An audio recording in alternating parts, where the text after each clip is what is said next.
I put in my resignation on a Tuesday morning in October. No ceremony, no goodbye party, no plaque on the wall. 11 years with the Park Service, and I just walked out with a cardboard box. I got in my truck and drove until I couldn't see the park boundary signs in my rearview mirror anymore. Then I pulled over on the side of Highway 191. I just sat there for about 20 minutes, breathing. People asked me why I left. Friends mostly, and my ex-wife called once, which kind of surprised me. I told everyone the same thing. Burnout, better opportunities, time for a change.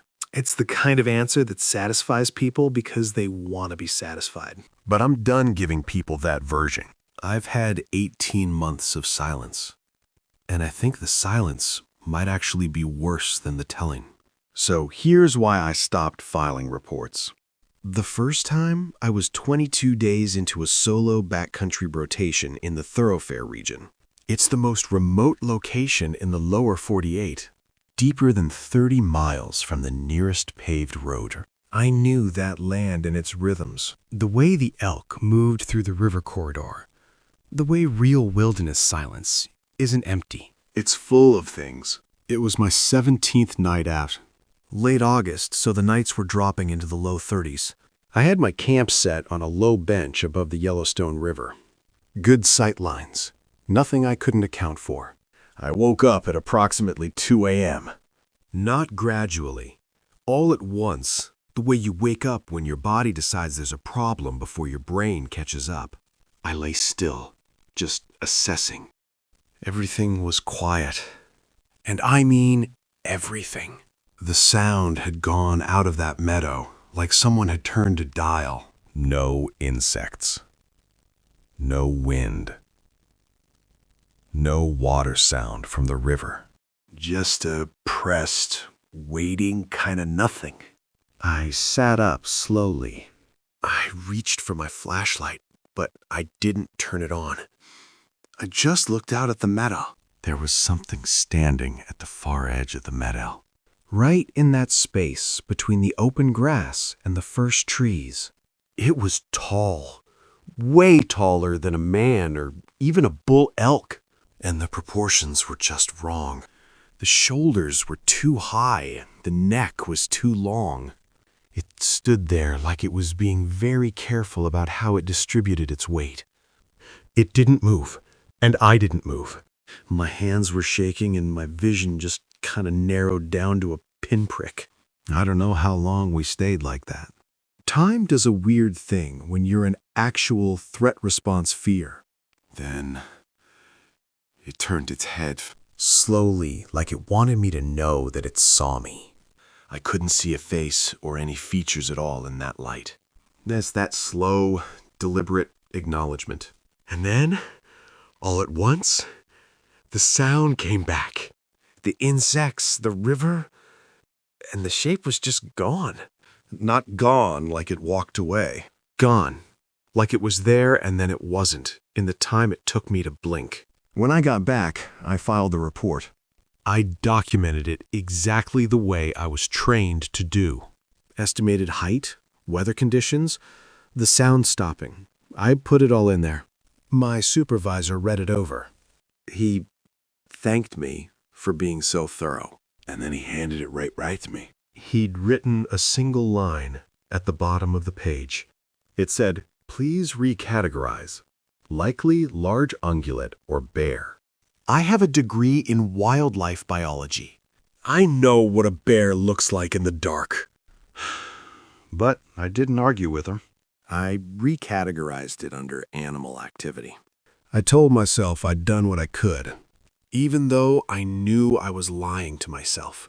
The second incident happened 11 months later. It was a spring rotation down in the Thermal Basin country. That area has this strange, heavy atmosphere at dusk.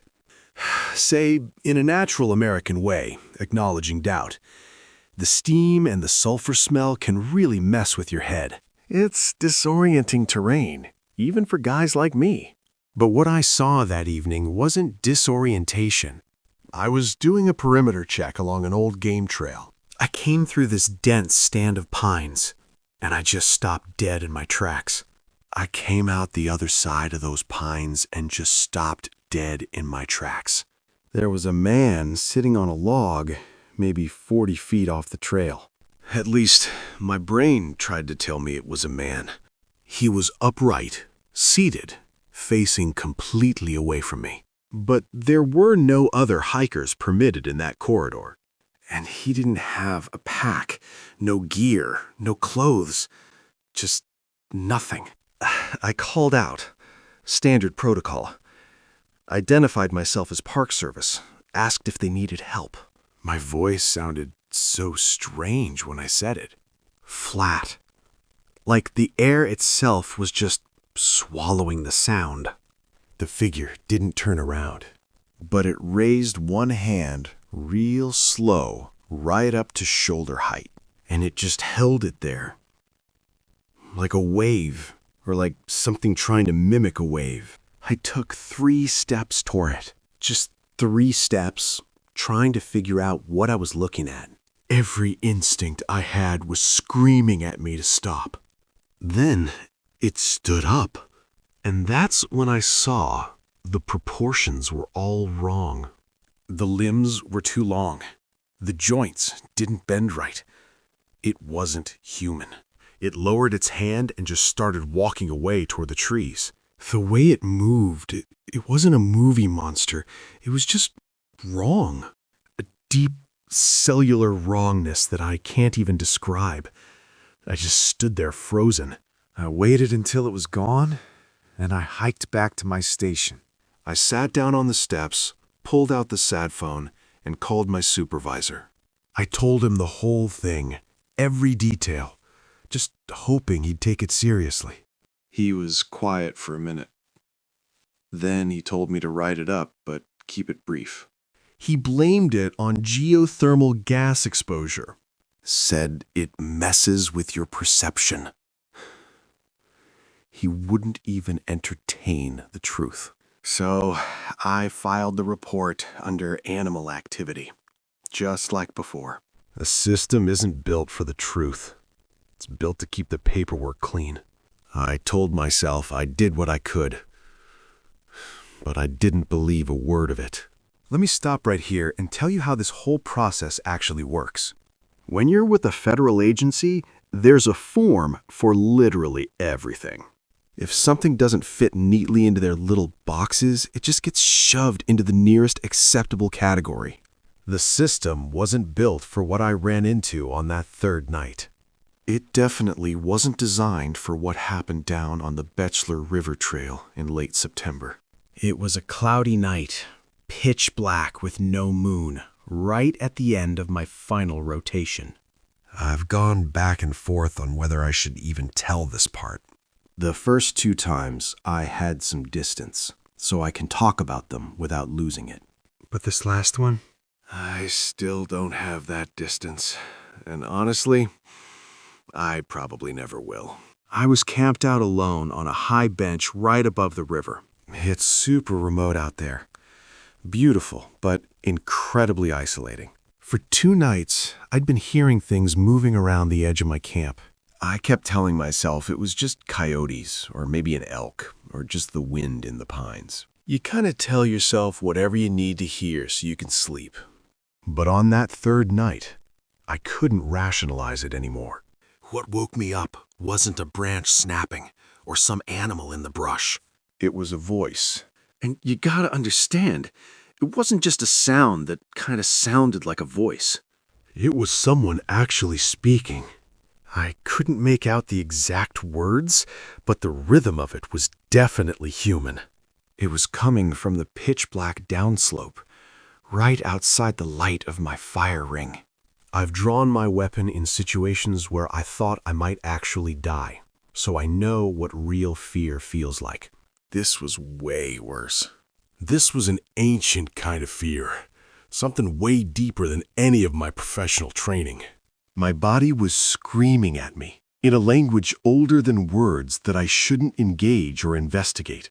It was telling me to just be small, to be absolutely nothing. so I didn't make a sound. Then the voice spoke again, and it was closer this time. And right there in the dark, I heard my own name.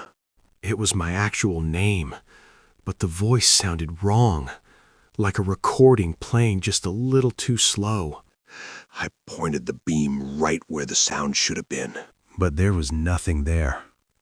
Just bark and shadows. And then I heard the breathing. It was so close. It was this slow, heavy, rhythmic breathing. It wasn't any animal I know. And it sure wasn't human. I just sat there frozen. My arms started to ache from holding the light. Even when my muscles burned, I kept the beam locked on that empty space. I didn't dare move a muscle. I just listened to that heavy breathing for hours in the dark. The breathing didn't fade away. It just stopped the second the sky started turning gray. One final breath. Then total silence. And then the morning birds started singing. I broke camp in under 20 minutes. I hiked out 11 miles without stopping once to look back. I drove straight to the administration building. I was still covered in backcountry dirt. I walked right into my supervisor's office. For the first time in my career, I refused to write a report. But I told him I was done playing along. He just sat there behind his desk, perfectly calm. He looked at me through his glasses, and he simply asked me what happened out there. I didn't hold anything back. I told him all of it. I told him about the voice in the dark, how it knew my actual name, and the heavy breathing that didn't belong to any animal. He was quiet for a long time. Then he leaned forward. He told me there are places in the park where they have a policy of minimal documentation. He encouraged me to consider that. I stared at him, completely stunned. I asked him what the hell that was supposed to mean. He didn't even blink. He just looked out his window and said, "It means what it means." I handed in my resignation 4 days later. No ceremony, no goodbye party, no plaque on the wall. Just 11 years with the Park Service, packed into a single cardboard box. I still don't know what those things out there actually were. I'm not going to sit here and tell you it was one specific thing, because I honestly don't know. But I started digging into the history of that land. I read through accounts from the Crow and Shoshone people who've lived alongside this territory for thousands of years. Some of what they describe maps onto what I experienced. It maps onto it in ways I find really uncomfortable to sit with. Eventually, I managed to speak with a Crow elder. She sat with me and listened to my entire story without interrupting once. She just watched me with this deep, calm understanding. When I finished, she didn't act surprised at all. She just looked at me and said, "You were warned more than once." I asked her what she meant by that. She told me, the first time, it lets you see it. The second time, it lets you see it again. After that, it's not showing you anymore. I didn't ask her what comes after the shilling. I really didn't want to know. I don't hike alone anymore. And I definitely don't stay in the backcountry past dark. I ended up selling almost all my camping gear. I only kept a few things out of some irrational attachment to a version of myself that's probably gone. There's a drawer in my kitchen that I rarely open. Inside it, there are 2 official reports printed on Park Service letterhead. Both of them are neatly categorized as routine animal activity. I look at those forms sometimes when the silence in the house gets too loud. They're the only physical proof I have left of what I experienced out there. I keep them because they prove I wasn't imagining things. They prove I was a trained professional who documented the truth, only to be told systematically and patiently to call it something it wasn't. I honestly have no idea what's actually out there in the park. And I have no idea how many reports, just like mine, are sitting in some gray metal filing cabinet right now. They just get re-categorized and filed away under perfectly acceptable explanations. The people who wrote those reports probably never believed the official explanations either. But the system demands a neat and tidy answer. So that's what it gets. The truth just gets buried under a mountain of bureaucratic paperwork. What I do know for a fact is that Yellowstone is enormous, and it's ancient. The vast majority of that land is completely unwatched by human eyes. Most of it isn't even mapped in any way that actually matters. And something out there in that massive wilderness encountered me 3 separate times. Whatever it was, it knew my actual name before I ever said it out loud. It spoke to me from the pitch black just beyond my campfire. It moved without making a single sound across wide open ground. It stood there and watched me across a dark meadow with absolute, terrifying patience. It had the patience of something that has never, ever had a reason to be afraid. I sleep with all the lights on in my house now. I don't exactly advertise that fact to people because I know how crazy it sounds.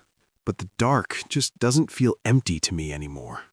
I'm telling you all of this because I feel like someone else needs to know. I kept a personal record of what happened, even if the official government record says something completely different. I need this truth to exist somewhere outside of my own head. Because if you're the kind of person who likes to go deep into those wild places alone, you need to understand something. No amount of expensive gear, survival training, or backcountry experience is going to fully prepare you. You're walking into a place that doesn't play by our rules. There are things living out in that country that are older than the national park itself. They're older than the maps we drew, and they're far older than any of us. And some of them will notice you long before you ever notice them. I handed in my resignation on a random Tuesday morning. I drove away from the boundary line, and I've never gone back.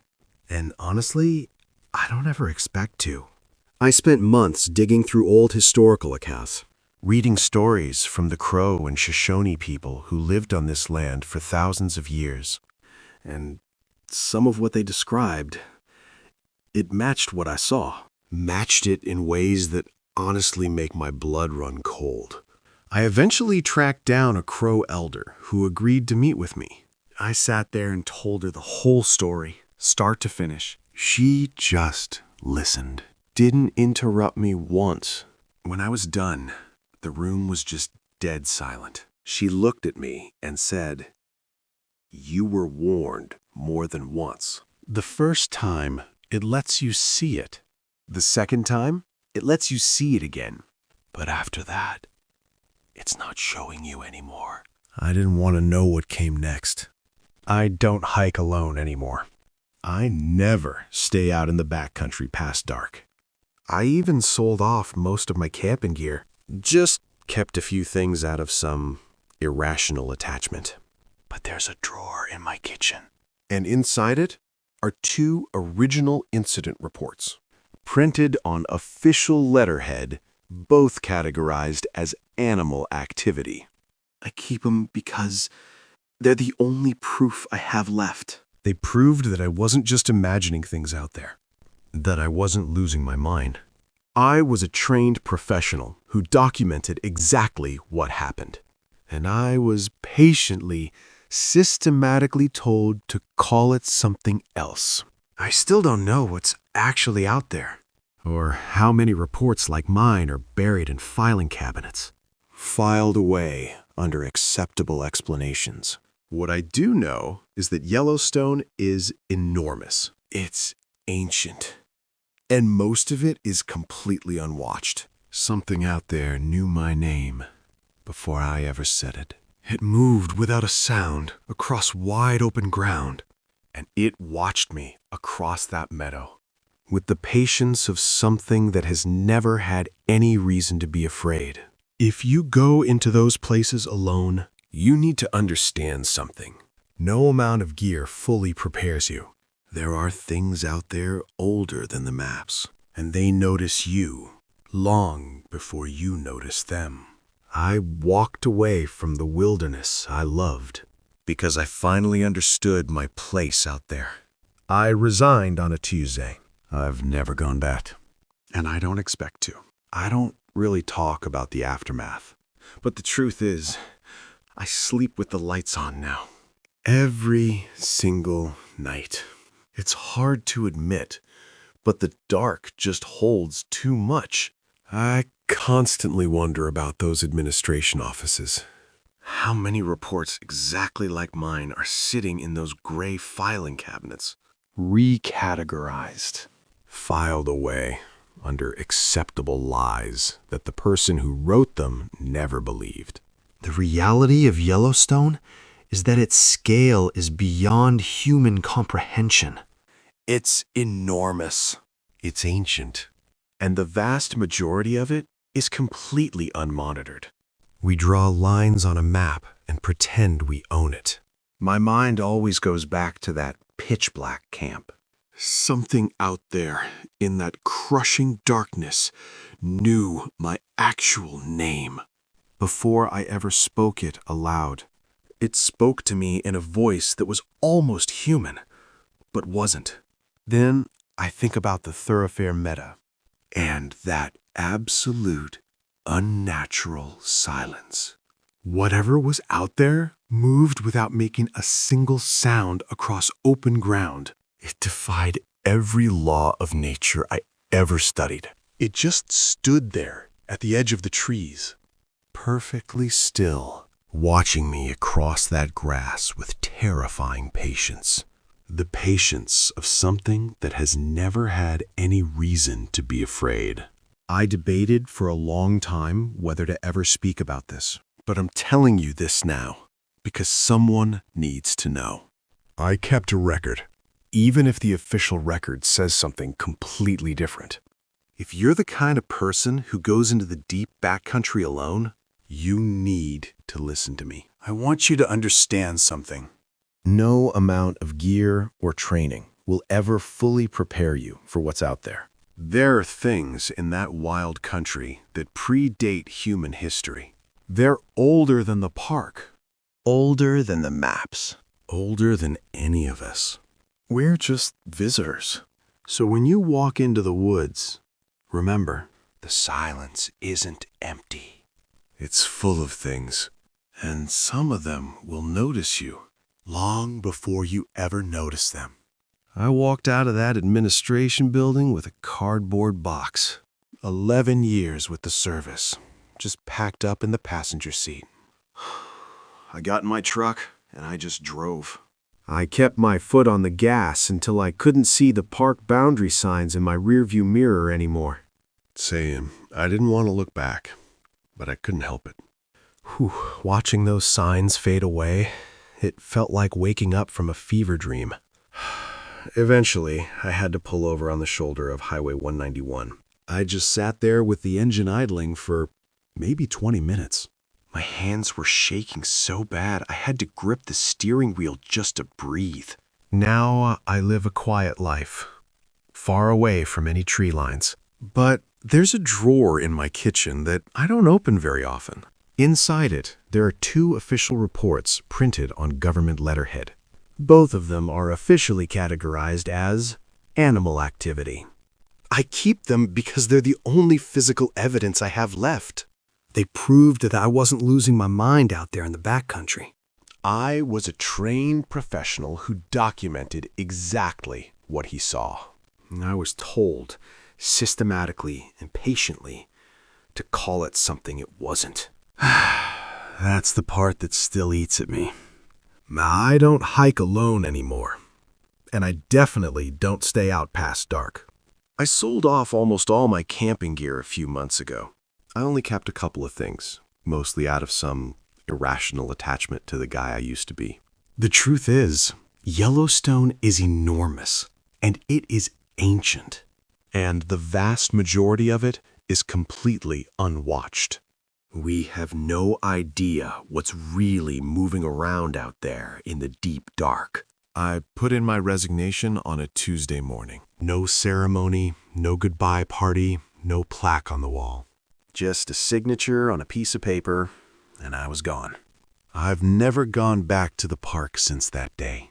Honestly, I don't expect you.